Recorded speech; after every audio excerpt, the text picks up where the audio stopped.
فرشتے بھی نازل کرتے ہیں اور مردے بھی اپنی قبروں سے اٹھ کر ایسے لوگوں سے بات کر لیں ماں کانوں تب بھی یہ لوگ ایمان نہیں لائے. یعنی دنیا میں کچھ لوگ ایسے ہر طرف ہوتے ہیں کہ جن کا یہ دعویٰ ہوتا ہے کہ 2 اور 2 5 ہوتے ہیں. آپ کتنا بھی ان کو دلیل دے دو, کتنا بھی سمجھا دو, لیکن 2 اور 2 4 ماننے کے لیے وہ تیار نہیں ہوتے. ایسے ہی لوگوں کا اللہ رب العالمین نے تذکرہ کیا, فرمایا ایسے لوگوں سے اگر مردے بھی بات کر لیں, ایسے لوگوں کے اوپر اگر فرشتے بھی نازل کر دیے جائیں تب بھی یہ لوگ ایمان لانے والے نہیں ہیں.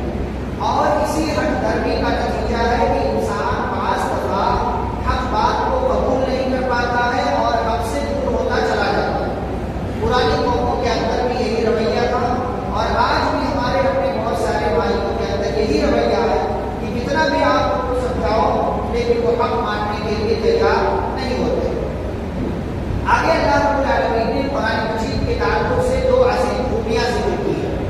پہلی خوبی یہ کہ یہ قرآن مجید تصدیق کرتا ہے کن چیزوں کی جن کا تعلق غیبیات سے ہے, جن کا تعلق غیب سے ہے, جن کو آپ نے میں نے نہیں دیکھا, جو ہماری نظروں سے اوجھل ہے. قرآن ایسی چیزوں کی تصدیق کرتا ہے کہ جنت ہے, جہنم ہے, فرشتے ہیں اور دیگر تمام چیزیں ہیں. اور دوسری خوبی قرآن کے اللہ نے ذکر کی عدل. یہ قرآن انصاف کے ساتھ تمام چیزوں کو بیان کرتا ہے. ایسا نہیں ہے کہ جس چیز کا تعلق اللہ سے ہے اس کو تو صحیح سے بیان کر رہا ہے, لیکن جس چیز کا تعلق اللہ سے نہیں ہے کافروں سے اس میں ناانصافی کے ساتھ بیان کر رہا ہے. نہیں, بلکہ قرآن کی یہ خوبی ہے کہ قرآن سچائی کے ساتھ اور عدل و انصاف کے ساتھ تمام چیزوں کو بیان کرتا ہے. پھر اللہ رب العالمین نے اس بات کا تذکرہ کیا, فرمایا کہ تطع اکثر من فی الارض یضلوک عن سبیل اللہ. آج ہمارے بہت سارے بھائی یہ دعویٰ کرتے ہیں کہ ہماری تعداد زیادہ ہے اس لیے ہم لوگ حق پر ہیں. اللہ کیا فرماتے ہیں کہ حق اور باطل کا معیار یہ نہیں ہے کہ کسی کے پاس زیادہ تعداد ہو تو وہ حق ہے اور کسی کے پاس کم لوگ ہو تو باطل ہے. فرمایا اگر آپ دنیا میں زمین پر موجود اکثر لوگوں کی بات ماننے لگے, اگر آپ یضلوک عن سبیل اللہ, تو یہ آپ کو اللہ کے راستے سے گمراہ کر دیں گے, اللہ کے راستے سے دور کر دیں گے. پتہ یہ چلا کہ حق و باطل کے لیے تعداد معیار نہیں ہے, کوانٹٹی معیار نہیں ہے, بلکہ کوالٹی معیار ہے. کہ مطلب حق کی جو تعریف اور تعریف کے مطابق کون لوگ کھڑے اتر رہے ہیں. حق اور باطل کے لیے حق اگر ایک بندہ بھی ہے اور وہ حق پر ہے تو اسی کو حق والا مانا جائے گا, گرچہ دوسری طرف ہزاروں اور لاکھوں کی تعداد میں ہی کیوں نہ لوگ موجود ہوں. آگے اللہ رب العالمین نے تذکرہ کیا کہ کون سا کھانا آپ کھا سکتے ہیں. ہم جانتے ہیں کہ اگر کوئی جانور ایسا ہے جس پر اللہ کا نام نہیں لیا گیا یا جس پر اللہ کا نام لیا گیا تو ہم کون سا کھانا کھا سکتے ہیں. تو اس سلسلے میں کچھ تفصیل ہے. پہلی بات یہ کہ جس جانور کو غیر اسلامی طریقے سے ذبح کیا گیا ہو اس کو آپ نہیں کھا سکتے. اس کو آپ نہیں کھا سکتے جس جانور کو غیر اسلامی طریقے پر ذبح کیا. دوسری صورت یہ کہ جس جانور کو اسلامی طریقے پر ذبح کیا گیا, جس جانور کو اسلامی طریقے پر ذبح کیا گیا ہے لیکن اور اللہ کا نام بھی لیا گیا, اللہ کا نام بھی لیا گیا ہے, لیکن آپ کو یہ معلوم ہے اسلامی طریقے پر ذبح کیا گیا, اللہ کا نام لیا گیا, تو آپ اس کو کیا کھا سکتے ہیں. دوسری صورت. تیسری صورت ہے کہ آپ غیر اسلامی طریقے پر ذبح کیا گیا ہے لیکن ذبح کرنے والا کون ہے, مسلم ہے یا جو ہے کوئی اہل کتاب میں سے, تو یہ بھی آپ استعمال کر سکتے ہیں, یہ بھی آپ کھا سکتے ہیں. چوتھی شکل یہ ہے کہ کسی غیر مسلم نے ذبح کیا ہے جو نہ مسلمان ہے اور نہ ہی اہل کتاب میں سے, تو آپ اس کو نہیں کھائیں گے. پانچویں شکل یہ ہے کہ جس جانور کو غیر اللہ کے نام پر ذبح کیا گیا ہو یا غیر اللہ کی قربت حاصل کرنے کے لیے اس جانور کو ذبح کیا گیا ہو, جیسے آج کل درگاہوں مزاروں پر لے جا کر کے لوگ ذبح کرتے ہیں, تو ایسی صورت میں اس جانور کا گوشت آپ استعمال نہیں کر سکتے.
اگر یہ انسان اپنے مقصد کو بھول جائے تو گرچہ کو سکتا ہے، لیکن اللہ تعالیٰ نے کہا یہ مردار، اللہ نے کہا یہ مردار۔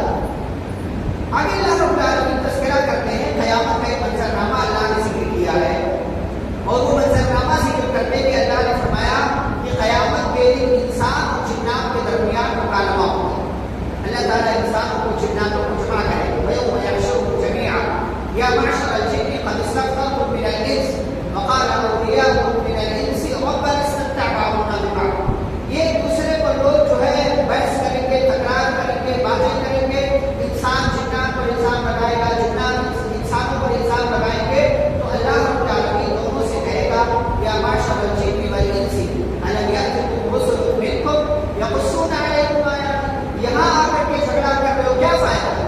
کیا دنیا میں تمہارے پاس ہماری جانب سے رسول نہیں آیا جو تم پر ہماری باتیں بتاتا، جو ہماری ملاقات سے تم کو ڈراتا کہ سارے معاملات نہیں ہوئے؟ قالوا شہدنا علی انفسنا، تو وہ لوگ کہیں گے کہ اللہ ہم تو اس چیز پر گواہ ہیں، لیکن اللہ کہتے ہیں کہ دنیا کی زندگی نے ان کو دھوکے میں ڈال دیا، اور یہ ہمارے پاس جب آئے تو کفر کی حالت میں آئے، کفر کے ساتھ آئے۔ آج دیکھیں کتنے لوگ ہیں جو جناتوں کی عبادت کرتے ہیں یا جناتوں کو مشکل کشا سمجھتے ہیں، جناتوں کے ذریعے مسائل حل کراتے ہیں، یہ سب کا سب کفریہ کام ہے جس سے اللہ رب العالمین نے اور اس کے پیغمبروں نے ہم اور آپ کو منع کیا ہے۔